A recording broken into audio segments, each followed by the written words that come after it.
I have Dan Bruder here. He's the founder of Blendification. Welcome here to SoFi Stadium and Entrepreneurs, the Playbook. No place I'd rather be. Yeah, this is awesome. Thanks for having me. What an incredible setting. Well, I want to start. Blendification is such a great name, but there's a lot of great names out there, just like there's a lot of great ideas. But there's a lot of substance to blendification and a whole series of different things. So I'm going to start out just so we get a little bit of background. What is blendification? Well, blendification at its core, we're basically a software company.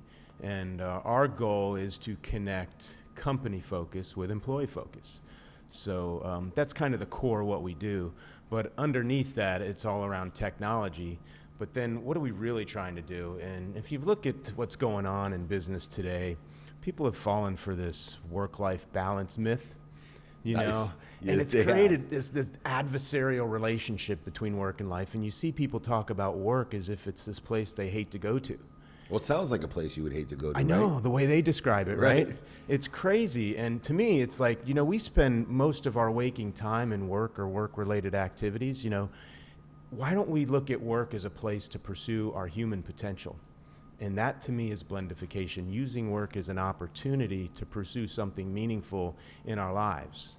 It's so important. The reason I wanted you to have you on the playbook was I created this idea of activities. Yes. Right? Activities I get paid for. Exactly. And activities I don't. In fact, I went to Jeff Morad, who owned the Padres, and I offered him $2 million if he would let me play second base for the Padres. And as funny as that sounds, he looked at me, he's like, what are you talking about? He goes, I pay my second baseman $2 million to play. You're willing to pay me to do that, Dave? And I said, absolutely. It's a $4 million turn for you. I said, but the reason I want to do it is I want to be an example of what people should be doing with their activity they get paid for.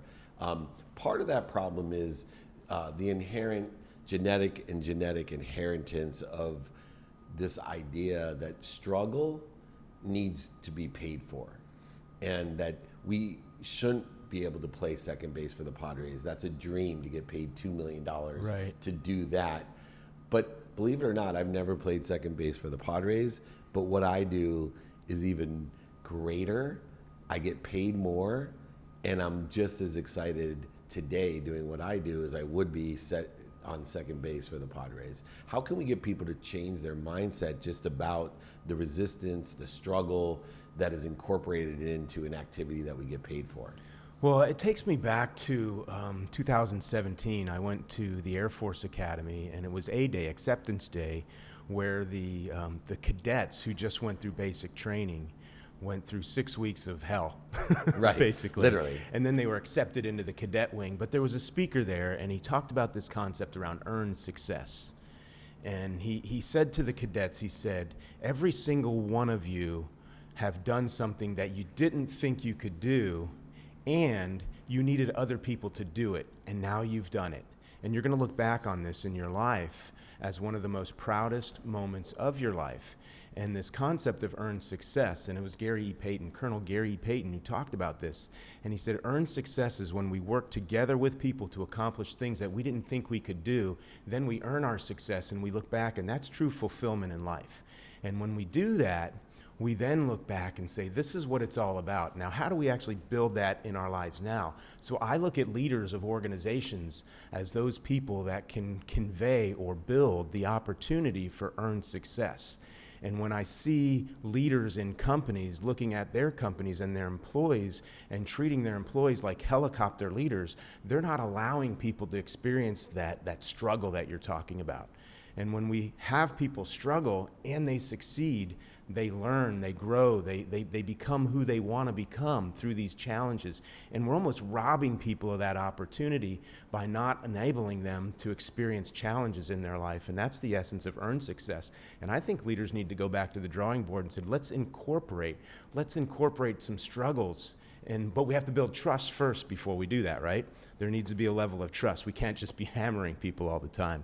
We have to build trust first, but then build struggles, challenges, and give people that opportunity to earn their success. We know what happens when people don't earn their success. We call those lottery winners, right? What happens, exactly. After that? Entitled lottery winners, and some people entitle themselves. And, through that definition, I've thought about a leader as an intelligent follower. And I think it is also aligned with how you become through this earned success. And one of the common denominators that I find with leaders is usually an affinity with sports. Yes. And we see it, especially with women executives today. It's extraordinary. I think in the Fortune 500, over 90% of the women executives played college sports. Yeah. And so this is no accident. It's obviously, there's some characteristics and some experiences that we learn through athletics. And you yourself, self-admittedly, I would have bet that you played some sort of sport in college, and we laughed that we were probably about the same level of athlete. Yeah. Me being an average Division III, you said you were below average. I'm not sure I believe that, but they kind of assimilate with one another. What are the characteristics? And the reason I ask is I'm going to then take these characteristics and ask how technology can apply to the character side, because that's what seems so incredibly valuable to me, is to create the AI, the efficiency, the software that allows us to maximize our potential. But what are those characteristics that you have learned as someone who played college sports and has led teams at the highest level in the corporate world? Yeah, I think college sports and even high school sports, any being part of a team that's driving for something significant. And I think there's a lot of correlation with business, because when we look at sports, now at least my teams, I was in Florida and we had a very diverse football team, right? And we had people from all different backgrounds. We come together, but we knew what we were shooting for. There was no question about that goal, that outcome, what we called success. So our backgrounds, our languages, how we grew up, where we grew up, what our socioeconomic incomes, none of that mattered, because we're all focused on the same outcome. And then we could break away all those other things, and we became what we call a legacy team. In high school we won some champions. We did pretty well in high school. and you see these people, when you see these people, it doesn't matter if you haven't seen them for 30 years. You walk up, you give them a hug, you embrace them. And that's what this idea that I would love to see happen in business. Now, taking that into business should have a common goal or outcome. Business is still one of the only places that attracts people from all these different backgrounds. But when we don't have this common focus, then the business doesn't maximize its own potential. And I have found with those missions, quote unquote, when a business even has a goal, sometimes there's no reinforcement of the goals, there's no education of those goals, the goals are too complex, or they're not meeting the people where they're at, they're meeting the executive or the board to be some sort of marketing tool, but they're not meeting the people who really need that common potential pursuit that it exists. How important is it to have a simplification of the common goal, but more importantly, a consistent reinforcement of, hey, remember, this is why we're here? Yeah, that's funny, because we look at culture, and most companies have a vision or a mission, and most of the times those are just platitudes that are plastered on the wall, right? We find out that it's kind of like a alma mater song, right? You ask 90% of your graduates, what's your song? The alma mater song, nobody knows it. I know, but they can read it, right? Right, they can read it. They can read it, but exactly. They can't Same memorize thing with the it. mission. I find that all the time. So yeah, how do we take the mission or the vision, we call it a cause, and actually put it into the DNA of the organization? A lot of companies talk about culture. What's our culture? And I started looking at this several years ago, and I was like, what really is culture? And culture is really a collection of habits and behaviors. So if we're going to define our culture intentionally, we should probably start with defining our habits and our behaviors that roll up to our intention and then our ultimate cause of an organization. And it's really a different take on culture, because once we have this culture established at the habitual level, because 50% of what we do is a habit, same thing with an organization, right? When we put people together, we want to define those habits. And then once we've done that, we can then develop, what's the plan to get there, and then how do we engage people. And I think that's what we need to be looking at culture as something that's not just a conversation. It's really something we're really peeling away and getting down to the habitual level of the organization and the people that make up that company. And you're blending this activity we get paid for with activity we don't get paid for, with this potential. The other blend that's occurring that really intrigues me, because I have a technology background and I'm always looking, how can I make things better with the efficiency, effectiveness, and statistical success of computation and technology. How have you incorporated technology into this fabulous theory? Well, yeah, it's been interesting. So first of all, why did I incorporate Great technology? question. The Well, main- I would know that answer, but not everybody. So thank you. For me, as a consultant, and I had developed a process I call, the Blendification platform or And system. you wrote a book. And, Wrote a right, book yeah. and had a consulting process, and I tended to work with the C-suite because that's the only people that would pay for me. Right. And I'm like, I get that. and I said, this isn't fair because that's only 95% of the company I'm not touching.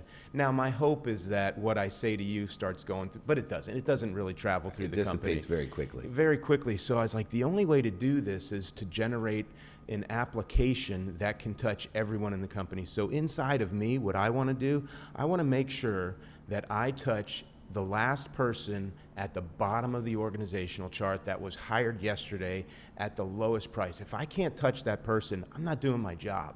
So technology, fortunately, gives us the ability to take an organization, develop what its strategic platform is, develop a strategic execution model. That's all business stuff.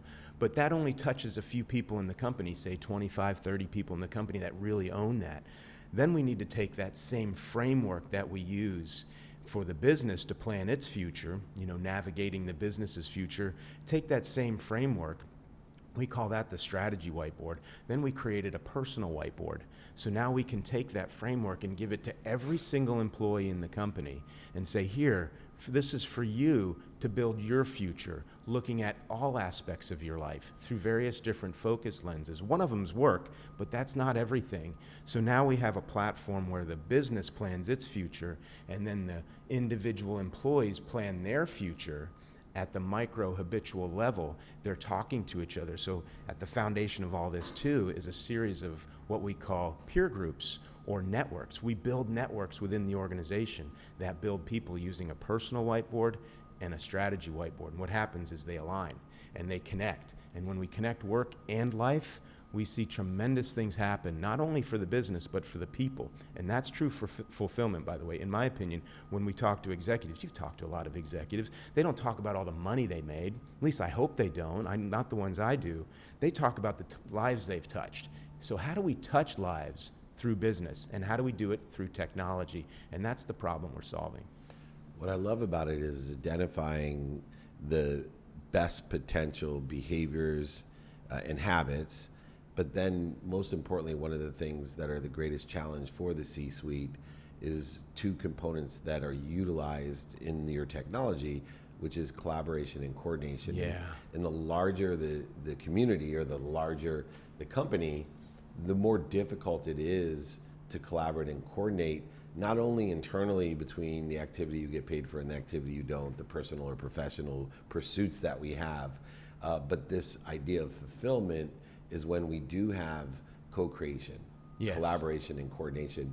To get down to a little bit more of the nuts and bolts, what are some of the things in the app that allow for better collaboration and coordination between the entire corporation, regardless of your position or tenure? So on the business strategy side, we create roots groups, and that is developing change and implementing strategy at the grassroots level in the organization. So there's 4 roots groups within an organization around your customer and market, product, operations, and people. Those are internal peer groups that are responsible for the execution of the company's strategy. They then connect to others in the organization. On the personal side, each person in the company has their own personal whiteboard, and now they meet up with what we call offshoots groups. And they have their own personal network to create better connection within the organization at the personal level. So now we have connection at the company's strategic level, business side, and then we have company connection at the personal level individually. So we're really manufacturing, intentionally building networks in the organization. And software, I don't think we could do this without software. No. Software really helps us do it. Too broad and too general. In this is an aspect of mentorship, coaching, and Yes. teaching. But there's also, I believe, a component that's overlooked at a lot of companies. More companies are concerned with it today, but it's the philanthropic side, the impact side of it. How is impact intertwined with both the 4 roots, Yeah. as well as, I imagine, the personal whiteboards, or you called them the Offshoots groups. offshoots groups? Yeah. Because I find that one of the cornerstones of the collaboration and coordination is when we have a bond, like a bond of the same teams that we like. Yeah. But we also have that when it comes to charity or philanthropy, that really allows us to have a common pursuit and bonds a company with an impact. Yeah, and I think the impact is sitting right in front of us. The impact is inside our companies. So there's a quick story. There's a kind of a parable. A truck driver is driving 8 hours a day down the road, and he's all day long figuring out, what's my purpose? What's my purpose in life? 8 hours a day, agonizing over his purpose. Tree falls down in the middle of the road. He walks to the back of his truck. There's a line of cars. Walks to the back of his truck, grabs his chainsaw, cuts the tree up, puts it in pieces, moves it away, gets back in his truck, and drives away thinking about what his purpose. His purpose is what he just did through his work. And so that's what I think. I think, the philanthropy, we can have fulfillment, we can have growth, we can have development through work. And I personally believe that our calling in life is to help other people in their life. So it's really an upside down framework. And when we do that, we need to build an organizational structure that enables people to think and build others up on the team. And that starts working all the way down, every single layer. If we have people in an organization that are all focused on how we help others grow, we start seeing an organization grow. That also incorporates what I mentioned with earned success. We can't hold everybody's hand the whole time. We got to challenge them. So I think we need to create a culture inside the organization, and our philanthropy, our charity, is what we do every single day. And sometimes it's staring us right in the eyes, or it's right under our nose, and it's our work that gives us the opportunity to realize our potential. And building that into the framework, into the DNA of the organization is key. That's really what we want to do. It's just looking at work differently. It's so funny because in its simplest form, Blendification allows people to do 2 things, the 2 things that elevate. And the 2 things that elevate is either helping somebody get to where they want to be, or asking someone to help you get to where you want to be. And that's either personally or professionally, in the activity that we get paid for, which is about 1/3 of our life, and the activity that we don't get paid for, which is about 1/3 of our life. And of course, sleeping is the other 1/3. So Blendification allows us to have a weighted balance that's aligned, synergistic, and supplementary to a common goal, which bonds us into passion, into purpose, and believe it or not, data tells me profitability. Yeah. That's the fuel, isn't it? It certainly is, Yeah. and you do such a wonderful job. Anybody interested in Blendification, just reach out to Dan Bruder. He is the founder, CEO of Blendification, author, coach, advisor. You got to check him out. This is Dave Meltzer with Entrepreneurs, the Playbook.